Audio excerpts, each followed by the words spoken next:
ಒಬ್ಬ IAS ಅಧಿಕಾರಿ ಆಗೋದಕ್ಕೂ ಒಬ್ಬ IPS ಅಧಿಕಾರಿ ಆಗೋದಕ್ಕೂ ಬೇರೆ ಕ್ಷೇತ್ರಗಳಿಗೂ ಎಷ್ಟು ರಿಸ್ಕ್ ಇದೆ ಅನ್ನೋದನ್ನ ಎಕ್ಸಾಂಪಲ್ ಹೇಳ್ತೀನಿ. ಈಗ ರಿಯಲ್ ಎಕ್ಸಾಂಪಲ್ ನಾವು ತಗೊಳ್ಳೋಣ. ಯಶ್ ಅವ್ರದ್ದು ಟಾಕ್ಸಿಕ್ ಅನ್ನುವಂಥ ಒಂದು ಸಿನಿಮಾ ಬರ್ತಾ ಇದೆ. ಓಕೆ, ಸೊ ಟಾಕ್ಸಿಕ್ ಅನ್ನುವಂಥ ಸಿನಿಮಾ ಇವರು 2026 ಆಗಸ್ಟ್ ತಿಂಗಳಲ್ಲಿ ಬಿಡುಗಡೆ ಮಾಡ್ತಾ ಇದ್ದಾರೆ, ಸರಿನಾ? ಹಾಗಾದ್ರೆ ಯಶ್ ಅವರ ಕೊನೆಯ ಸಿನಿಮಾ ಬಂದದ್ದು ಯಾವಾಗ? 2022ರಲ್ಲಿ, ಹೌದಾ? 2022ರಲ್ಲಿ KGF 2 ಸಿನಿಮಾ ಬಂದಿತ್ತು ಇವ್ರದ್ದು, ಅರ್ಥ ಆಯ್ತಾ? ಸೊ ಇಲ್ಲಿಂದ ಇಲ್ಲಿವರೆಗೂ ಎಷ್ಟು ಇಯರ್ ಗ್ಯಾಪ್ ಇದೆ? 4 ಇಯರ್. UPSCಗೆ ನೀವು ಎಷ್ಟು ವರ್ಷ ಓದ್ತಾ ಇದ್ದೀರಿ? 2 ಇಯರ್ಸ್ ಪ್ಲಸ್ ನಿಮ್ಮದು ಒಂದು 2 ವರ್ಷ ಸೇರಿಸ್ರಿ, ನೀವು 4 ವರ್ಷ ಎಫರ್ಟೇ ಹಾಕಿದ್ದೀರಿ ಅನ್ಕೊಳ್ಳೋಣ. ಒಳ್ಳೆ ಎಫರ್ಟ್ ಹಾಕಬೇಕು, ತುಂಬ ಚೆನ್ನಾಗಿ ಎಫರ್ಟ್ ಹಾಕಬೇಕು. ಯಶ್ ಅವರು 4 ಇಯರ್ ಸಿನಿಮಾ ಮಾಡುವಾಗ ಏನಾದರೂ ಮಾಡ್ತಾ ಇದ್ರೆ ಬೇರೆ ಕೆಲಸ, ಅಲ್ಲೇ ಫೋಕಸ್ ಇರುತ್ತೆ ಅವ್ರದ್ದು. ಒಂದು ವರ್ಷದಲ್ಲಿ ಒಂದು 10-15 ದಿನ ಪ್ರವಾಸಕ್ಕೆ ಹೋಗಿ ಬರ್ತಾರೆ. ಈ ಸಿನಿಮಾ ರಂಗದವ್ರು ಹೇಗಂತ ಅಂದ್ರೆ ನಮಗೇನು ಅನ್ಸುತ್ತೆ, ಅವ್ರು ಫುಲ್ ಎಂಜಾಯ್ಮೆಂಟ್ ಮಾಡ್ತಾ ಇದ್ದಾರೆ ಅನ್ಸುತ್ತೆ. ಆ ಥರ ಇರಲ್ಲ. ಅವ್ರಿಗೂ ನಮಗಿಂತ ಶಿಸ್ತಿರುತ್ತೆ ಅವ್ರಿಗೆ. ಒಂದೊಂದ್ಸಾರಿ ಬೆಳಗ್ಗೆ ಶೂಟಿಂಗ್ ಇರುತ್ತೆ, ಒಂದ್ಸಾರಿ ರಾತ್ರಿ ಶೂಟಿಂಗ್ ಇರುತ್ತೆ. ತುಂಬ ಸ್ಟ್ರಿಕ್ಟ್ ಡಿಸಿಪ್ಲಿನ್ ಮೇಂಟೈನ್ ಮಾಡ್ತಾರೆ ಅವರು. ಸೊ 4 ವರ್ಷ ಅವರು ಡೆಡಿಕೇಟೆಡ್ ಆಗಿ ಎಫರ್ಟ್ ಹಾಕಿದ್ದಾರೆ, ನೀವು 4 ವರ್ಷ ಡೆಡಿಕೇಟೆಡ್ ಆಗಿ ಎಫರ್ಟ್ ಹಾಕಿದ್ದೀರಿ. ಡೈಲಿ 8 ಅವರ್ ಮಿನಿಮಮ್ ಸ್ಟಡಿ ಮಾಡಿದಿರಿ ಅನ್ಕೋಣ, ಸಂಡೇ ಒಂದಿನ ಬ್ರೇಕ್ ತಗೊಂಡು. ಓಕೆ, ವ್ಯತ್ಯಾಸ ಹೇಳ್ತೀನಿ ನಿಮಗೆ. ಈಗ ಯಶ್ ಅವರ ಮುಂದಿನ ಸಿನಿಮಾ ಈ ಟಾಕ್ಸಿಕ್ ಹಿಟ್ ಆಯ್ತು ಅನ್ಕೊಳ್ಳೋಣ. ಏನಾಗುತ್ತೆ ಅವ್ರದ್ದು? ಯಶಸ್ವಿ ಆಗ್ತಾರೆ, ಹಿಟ್ ಆಗುತ್ತೆ, ಸಕ್ಸಸ್ ಸಿಕ್ತು ಅವ್ರದ್ದು. ನೀವು 4 ವರ್ಷ ಎಫರ್ಟ್ ಹಾಕಿದ್ರಿ, IAS ಅಧಿಕಾರಿ ಅಥವಾ IPS ಅಧಿಕಾರಿ ಆದ್ರಿ. ನೀವು ಕೂಡ ಏನಾದ್ರಿ ಅನ್ಕೊಳ್ಳೋಣ, ಹಿಟ್ ಆಗಿದಿರಿ ಅನ್ಕೊಳ್ಳೋಣ. ಅವರು ಕೂಡ ಹಿಟ್ ಆಗಿದ್ದಾರೆ.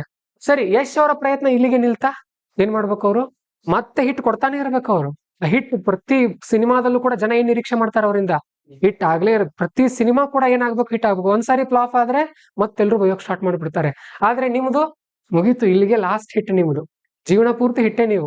ಒಂದ್ಸಾರಿ IAS ಆದ್ರೆ ಮುಗೀತು. ಇದಕ್ಕೆ ಎಷ್ಟು ಪ್ರಯತ್ನ ಪಡ್ಬೇಕು ನೀವು?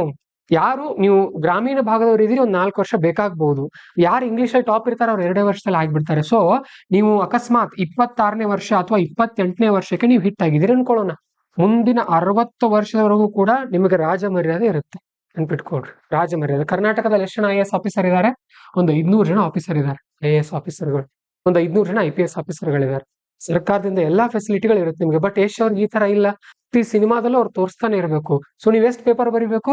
9 ಮೇನ್ಸ್ ಪೇಪರ್ ಬರೀಬೇಕು, ಪ್ಲಸ್ 2 ಪ್ರಿಲಿಮ್ಸ್ ಪೇಪರ್ ಬರೀಬೇಕು, 1 ಇಂಟರ್ವ್ಯೂ ಕೊಡಬೇಕು, ಇಷ್ಟೇ ನಿಮ್ಗೆ. ಸೊ ಹಾಗಾಗಿ UPSCಗೆ ನಾವೇನ್ ಪ್ರಯತ್ನ ಪಡ್ತಿದೀವಲ್ವಾ, ನಮ್ಮದೇ ಕಷ್ಟ ಅಂತ ಅನ್ಕೊಳಿಕ್ ಹೋಗ್ಬೇಡ್ರಿ. ನಿಮ್ದು ಬಿಗಿನಿಂಗ್, ಸ್ಟಾರ್ಟಿಂಗ್ ಟ್ರಬಲ್ ನಿಮ್ದು, ಸ್ಟಾರ್ಟಿಂಗ್ ಅಷ್ಟೇ. ಒಂದ್ಸಾರಿ ನೀವು ಕ್ಲಿಕ್ ಆದ್ರಿ, ಜೀವನ ಪೂರ್ತಿ ಯಶಸ್ಸು ನಿಮ್ದು, ನೆನ್ಪಿಟ್ಕೊಟ್ರಿ.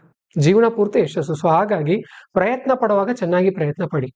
ಆಮೇಲೆ ಏನಿರುತ್ತೆ, ಜೀವನ ಪೂರ್ತಿ ನೆಮ್ಮದಿ ಇರುತ್ತೆ. ಮತ್ತೆ ಸರ್ಕಾರದಿಂದ ಬಹಳಷ್ಟು ಫೆಸಿಲಿಟಿಗಳಿರುತ್ತೆ, ಸರ್ಕಾರ ಬಹಳಷ್ಟು ಅಧಿಕಾರಗಳು ಕೂಡ ಕೊಡುತ್ತೆ ನಿಮಗೆ. ಪ್ರಯತ್ನ ಆ ಥರ ಇರಬೇಕು.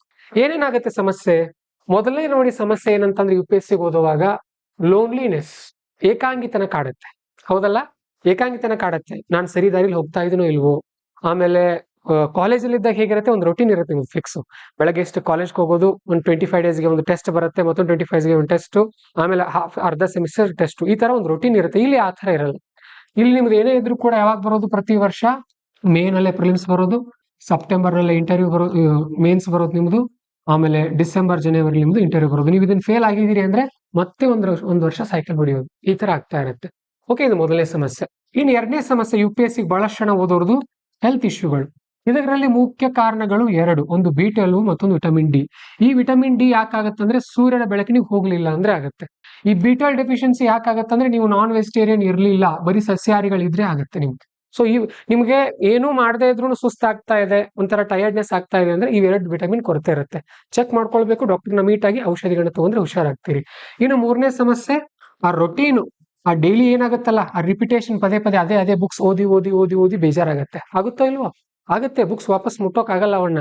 ಸೊ ಹಾಗಾಗಿ ಏನ್ ಮಾಡ್ಬೇಕು ಅಂತ ಅಂದ್ರೆ, ನೀವೇನ್ ಫಸ್ಟ್ ಇಯರ್ ಕೋಚಿಂಗ್ ಅಲ್ಲಿ ಇರ್ತೀರಲ್ಲ, ಕೋಚಿಂಗ್ ಅಲ್ಲಿ ಇದ್ದಾಗ ಏನ್ ಮಾಡ್ಬೇಕು ಅಂದ್ರೆ ನಮ್ಮ ನೋಟ್ಸ್ ಚೆನ್ನಾಗಿ ಓದ್ಕೊಂಡು ಮುಗಿಸ್ಬಿಡ್ಬೇಕು. ಏನ್ ಮಾಡ್ತಾರೆ ವಿದ್ಯಾರ್ಥಿಗಳು, ಕೋಚಿಂಗ್ ಜಾಯ್ನ್ ಆಗ್ತಾರೆ, ನಮ್ಮದೊಂದು 150 ಪೇಜ್ ನೋಟ್ಸ್ ಇರುತ್ತೆ. ಮೊದಲು ಇದನ್ನ ಓದಲ್ಲ, ಇದನ್ನ ಬಿಡ್ತಾರೆ, ಲಕ್ಷ್ಮೀಕಾಂತ್ ಹಿಡ್ಕೊಂಡು ಕೂತ್ಕೊಳ್ತಾರೆ. ನೀವು ಓದ್ರಿ, ಅದನ್ನ ಓದೋದಕ್ಕೆ ನಂದೇನು ತಕರಾರಿಲ್ಲ. ಬಟ್ ಇವಾಗ ಇದನ್ನ ಹೇಳ್ತಾ ಇದೀವಿ, ಇದನ್ನ ಬಿಟ್ಟು ಅದ್ಯಾಕ್ರಿ ಹಂಗೊಂದ್ ಏನ್ ಮಾಡ್ತಾರೆ ಅಂದ್ರೆ, ಅಂಗೈಯಲ್ಲಿ ಬೆಣ್ಣೆ ಇಟ್ಕೊಂಡು ತುಪ್ಪಕ್ಕಾಗಿ ಊರೆಲ್ಲ ತಿರುಗಿದ್ರಂತೆ. ಆ ತರ ಮಾಡ್ಬಾರ್ದು. ಇದನ್ನ ಮುಗಿಸ್ಕೊಳ್ಬೇಕು. ಆಮೇಲೆ ಮುಂದಿನ ವರ್ಷ ಇದ್ದೇ ಇರುತ್ತಲ್ಲ ನಿಮಗೆ. ಇಲ್ಲ ಇದನ್ನ ಬಿಡ್ತಾರೆ, NCERT ಹಿಡ್ಕೊಂಡು ಕೂತ್ಕೊಳ್ತಾರೆ. ಓದ್ರಿ, ಏನೂ ತಪ್ಪಿಲ್ಲ. ಬಟ್ ಮೊದಲು ಇದು ಕ್ಲಾಸಲ್ಲಿ ನಾವು ಟೀಚ್ ಮಾಡುತ್ತಾ ಇರೋದು ಅದು ಪರ್ಫೆಕ್ಟ್ ಆಗ್ತಾ ಹೋಗ್ಬೇಕು. ಇದು 1ನೇ ವರ್ಷ. ನೀವು ಸೆಕೆಂಡ್ ಇಯರ್ ಅಲ್ಲಿ ಬರ್ತೀರಿ, ಅವಾಗ ಫುಲ್ ಫ್ರೀ ಇರ್ತೀರಿ ನೀವು. NCERT plus standard books plus notes, ಏನ್ ಬೇಕು ಎಲ್ಲಾನು ಮಾಡ್ಕೊಳ್ಬಹುದು ನೀವು. ಏನ್ ಬೇಕಾದ್ ಮಾಡ್ಕೊಂಡ್ ಬಿಡ್ರಿ, ಏನು ತಕರಾರಿ. ಸೊ 2 ವರ್ಷಕ್ಕೆ ನೀವು ಫುಲ್ ರೆಡಿ ಆಗಿಬಿಡ್ತೀರಿ ಯು ಪಿ ಎಸ್ ಸಿ ಓದುವಾಗ, ನೆನ್ಪಿಟ್ಕೊಳ್ರಿ. ಯಾರು ಈ ತರ ಓದ್ತೀರಿ 2 ವರ್ಷಕ್ಕೆ ರೆಡಿ ಆಗಿಬಿಡ್ತೀರಿ. ಅದ್ರ ನಂತರ ಏನಿರುತ್ತೆ ಗೊತ್ತಾ, ನೆಕ್ಸ್ಟ್ ಇಯರ್ ದಿಂದ ನಿಮ್ದು ಆರಾಮಾಗಿ ಪ್ರತಿದಿನ ನ್ಯೂಸ್ ಪೇಪರ್ ಕಂಪಲ್ಸರಿ ಓದ್ತಾ ಇರ್ತೀರಿ.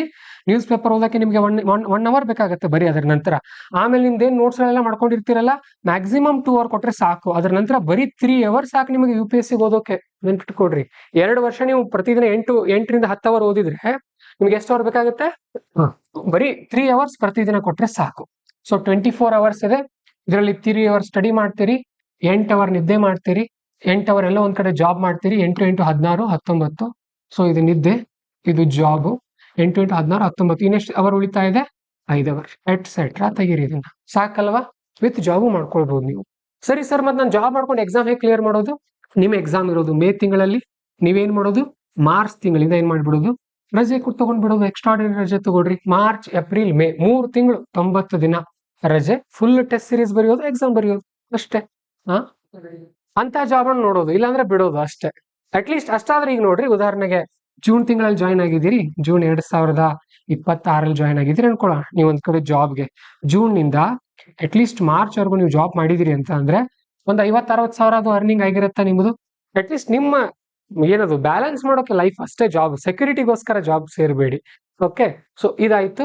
ಇದಾದ್ಮೇಲೆ ಮಾರ್ಚ್ ಏಪ್ರಿಲ್ ಮೇ 3 ತಿಂಗಳು 90 ದಿನ ಓದ್ತೀರಿ.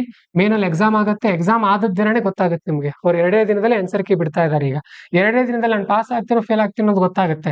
ಪಾಸ್ ಆಗೋದು ಗ್ಯಾರಂಟಿ ಇದ್ರೆ ಮತ್ತೆ ಹೇಗಿದ್ರು ಜಾಬ್ ಬಿಟ್ಟಿರ್ತೀರಿ, ಮತ್ತೆ ಅದನ್ನ ಮುಂದುವರ್ಸೋದು. June, July, August, September first week, ಇಲ್ಲೊಂದು 100 ದಿನ ಮತ್ತೆ ಜಾಬ್ ಇಲ್ಲದೆ ಎಕ್ಸಾಮ್ ಬರೀತೀರಿ. ಪಾಸ್ ಆದ್ರೆ ಪಾಸು, ಇಲ್ಲ ಅಂದ್ರೆ ಮತ್ತೊಂದು ಹೊಸ ಜಾಬ್ ಸೇರ್ಕೊಳ್ಳೋದು, ಮತ್ತೆ 1 ವರ್ಷ ಸೈಕಲ್. ಇದು ನಾನು ಯಾಕೆ ಹೇಳ್ತಾ ಇದ್ದೀನಿ ಅಂತ ಅಂದ್ರೆ, ಕರ್ನಾಟಕದಿಂದ ಪಾಸ್ ಆಗ್ತಾ ಇರೋರು ಮ್ಯಾಕ್ಸಿಮಮ್ ಇವರೇ. ಇಷ್ಟು ನಡುವೆ ಕರ್ನಾಟಕ ಸರ್ಕಾರ ಯಾವ್ದಾದ್ರು ಒಂದು ಕಾಲ್ಫಾರ್ಮ್ ಮಾಡಿರುತ್ತೆ, ಅದ್ರಲ್ಲಿ ಯಾವ್ದಾದ್ರು ಒಂದನ್ನ ಯಶಸ್ವಿ ಆಗಿ ಆಗ್ತೀರಿ. U P S C level ಓದಿರೋರಿಗೆ ಕರ್ನಾಟಕ ಸರ್ಕಾರದ ಎಕ್ಸಾಮ್ಗಳು ಯಾವ್ದು ಡಿಫಿಕಲ್ಟ್ ಅಲ್ಲ. ಬಟ್ ಅದಕ್ಕೋಸ್ಕರ 1 ತಿಂಗಳು ಎಕ್ಸ್ಟ್ರಾ ಎಫರ್ಟ್ ಬೇಕಾಗುತ್ತೆ ನಿಮ್ದು. ಆ ಎಕ್ಸಾಮ್ ಪ್ಯಾಟರ್ನ್ ಯಾವ ತರ ಇರುತ್ತೆ, ಅದಕ್ಕೆ ನಾವು ಯಾವ ತರ ಸ್ಟಡಿ ಮಾಡ್ಬೇಕು ಅಂತ. ಅರ್ಥ ಆಯ್ತಾ? ಈ ತರ ಮಾಡ್ಕೊಳ್ರಿ, ಯಶಸ್ವಿ ಆಗ್ತೀರಿ.